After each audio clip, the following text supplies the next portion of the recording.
चाहे हम पहाड़ों में हों या रेगिस्तान में हों, चाहे शहरों में हों या गांव में हों, लेकिन टाटा से जुड़ी कोई ना कोई चीज़ हमें अपने आसपास देखने को मिल ही जाती है।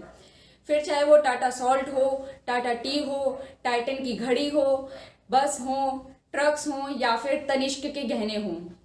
टाटा ग्रुप एक ऐसा ग्रुप है, उसकी खासियत ही यही है कि वो सबसे जुड़ा हुआ है। उसकी पहुंच अमीरों से लेके गरीबों तक है। हमारे देश का शायद ही ऐसा कोई घर होगा जिसमें टाटा की कोई चीज़ मौजूद नहीं होगी। टाटा एक कंपनी नहीं है, ये बहुत सारी कंपनीज का एक ग्रुप है, जिसमें करीब 100 कंपनीज ऐसी हैं जो ऑपरेशनल हैं और इनमें से 29 कंपनीज पब्लिकली लिस्टेड हैं इंडिया में। इन 29 कंपनीज का अगर मार्केट कैपिटलाइजेशन की बात की जाए तो इनका मार्केट कैप 311 बिलियन डॉलर्स है। इंडियन रुपीस में ये अमाउंट है 23.6 ट्रिलियन। इंडिया की ग्रोथ की अगर बात की जाए तो उसमें भी टाटा का बहुत बड़ा कंट्रीब्यूशन है। 2018 में हमारी इंडिया की जीडीपी में 4% का कंट्रीब्यूशन सिर्फ और सिर्फ टाटा ग्रुप का था। और अगर इंडिया के टैक्स की बात करूं मैं तो टोटल टैक्सेशन में केवल और केवल 2.24% का जो पेमेंट था वो टाटा ने पे किया था, जो कि 43,165 करोड़ रुपीस था, the highest by the any corporate group. Tata group में करीब 9 लाख से भी ज़्यादा लोग काम करते हैं, जॉब करते हैं।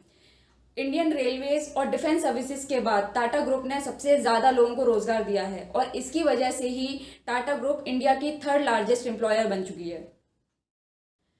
टाटा को एक ग्रुप बनने में, इतनी सारी कंपनीज का एक ग्रुप बनने में, इस मुकाम तक पहुंचने में बहुत लंबा समय लगा है, करीब 200 सालों का समय। तो आइए जानते हैं कि इन सब की शुरुआत कहाँ से होती है।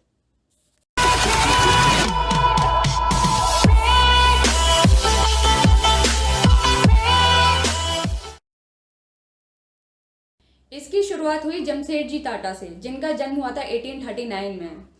उनके पिता ने उनके एजुकेशन पर बहुत ज़्यादा ध्यान दिया था, वो उन्हें बहुत अच्छी एजुकेशन देना चाहते थे। इसके लिए उस समय पर उनके पिता ने जमशेदजी टाटा को विदेश में पढ़ने के लिए भेजा था। उस वक्त ये बहुत बड़ी बात थी। इसके बाद जमशेदजी टाटा हांगकांग चले गए अपनी पढ़ाई पूरी कंप्लीट होने के बाद, और उन्होंने खुद की एक एक्सपोर्टिंग मिल खोली। उन्होंने इस दौरान काफ़ी सारे विदेशों में यात्रा की और जब वो ब्रिटेन गए वहाँ उन्हें कॉटन मिल के बारे में पता चला और उन्होंने सोचा कि ये कॉटन मिल इंडिया में भी खोली जानी चाहिए, इससे इंडिया को बहुत ज़्यादा फायदा होगा। इसके बाद वो इंडिया वापस आए और उन्होंने इंडिया में पहली कॉटन मिल खोली 1877 में, और उसका नाम रखा गया था एम्प्रेस मिल, क्योंकि इस मिल का उद्घाटन उसी दिन हुआ था जिस दिन क्वीन विक्टोरिया हमारे देश की महारानी बनी थी। जमशेदजी टाटा ही वो पहले इंसान थे जिन्होंने अपने वर्कर्स के लिए 1877 में जनरल प्रोविडेंट फंड की शुरुआत की थी। उन्होंने ही अपने वर्कर्स के लिए पेंशन लाने की स्कीम शुरू की थी और जमशेदजी टाटा ने ही सबसे पहले 8 घंटे की शिफ्ट की शुरुआत की थी। जमशेदजी टाटा बहुत ज़्यादा अपने वर्कर्स के लिए सोचते थे और उसके बाद जब उन्हें टूरिज्म के बारे में पता चला, जब टूरिज्म के पावर के बारे में पता चला, तो उन्होंने मुंबई में पहला ताज होटल खोला, जो कि मुंबई की पहली इमारत थी और पहला ऐसा होटल था जिसमें बिजली आती थी और अमेरिकन फैंस लगे हुए थे, क्योंकि उस समय पर बिजली किसी भी होटल में नहीं थी, वो पहला होटल था।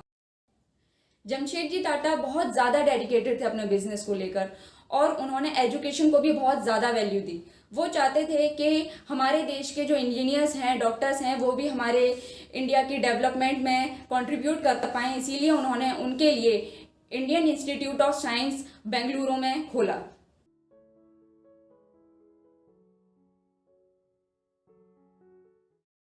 जमशेदजी टाटा का सपना था एक स्टील प्लांट खोलने का, लेकिन उनका ये सपना पूरा नहीं हो पाया क्योंकि उससे पहले ही उनकी डेथ हो गई थी। इसके बाद बारी आई दोराबजी टाटा की और उन्होंने जमशेदजी टाटा के सपने को पूरा किया और इंडिया में पहला आयरन एंड स्टील इंडस्ट्री को खोला। और इसके साथ ही हमारा देश, हमारा इंडिया, एशिया का पहला ऐसा देश बन गया जिसमें स्टील प्रोडक्शन की शुरुआत हुई थी। इसके बाद भारत में कई सारे प्लांट खोले गए दोराबजी टाटा के समय पर, जैसे कि फर्स्ट सीमेंट प्लांट जो कि 1912 में खोला गया। फर्स्ट इंडिजिनस इंश्योरेंस कंपनी 1919 में खोली गई।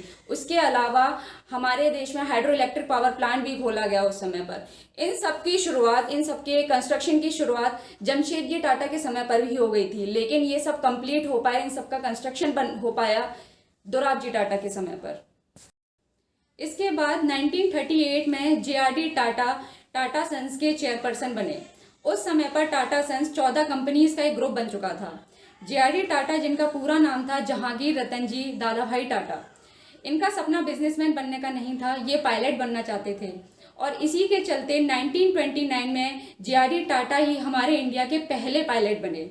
इन्होंने ही 1932 में पहली एयर मेल सर्विस स्टार्ट की और इसके बाद इन्होंने ही इंडिया में पहली एयर सर्विस पैसेंजर्स के लिए शुरू कर दी थी, और जो बाद में जानी गई टाटा एयरलाइंस के नाम से, और आज इसे सब लोग एयर इंडियाज के नाम से जानते हैं। इसके बाद दौर आया इंफॉर्मेशन एंड टेक्नोलॉजी का, और इसमें JRD टाटा ने खोली टाटा कंसल्टेंसी सर्विस, जो कि मार्केट कैपिटलाइजेशन के हिसाब से टाटा की सबसे बड़ी कंपनी थी। इसका मार्केट कैप था 12 लाख करोड़ का, और इसमें करीब 6 लाख लोगों को रोजगार मिल रखा था। TCS टाटा की सबसे ज़्यादा प्रॉफिट देने वाली कंपनी बन गई थी। JRD टाटा के 52 ईयर्स की लीडरशिप में टाटा ग्रुप की 14 कंपनियों का जो ग्रुप था वो 95 कंपनीज का ग्रुप बन चुका था। इसके बाद 1991 में रतन टाटा टाटा ग्रुप के चेयरपर्सन बने। उस समय तक इंडिया में लिबरलाइजेशन का दौर आ चुका था, और इस बात का पूरा फायदा उठाते हुए रतन टाटा ने अपने बिजनेस को कई सारी कंट्रीज में एक्सपेंड किया। रतन टाटा का सबसे ज़्यादा फोकस था टाटा मोटर्स पर, और इसी के चलते उन्होंने इंडिया की first indigenous passenger indica car launch की।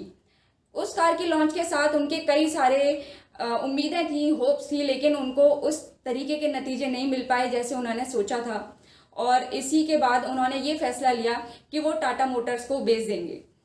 अमेरिका की एक कार प्रोडक्शन कंपनी फोर्ड ने टाटा मोटर्स को लेने में एक इंटरेस्ट दिखाया, और इसी के चलते एक मीटिंग की गई रतन टाटा के और फोर्ड की कंपनी के बीच में।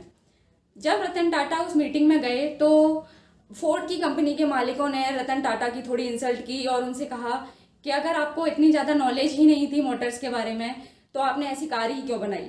और रतन टाटा को ये बात अच्छी नहीं लगी और फिर उन्होंने ये डील कैंसिल कर दी।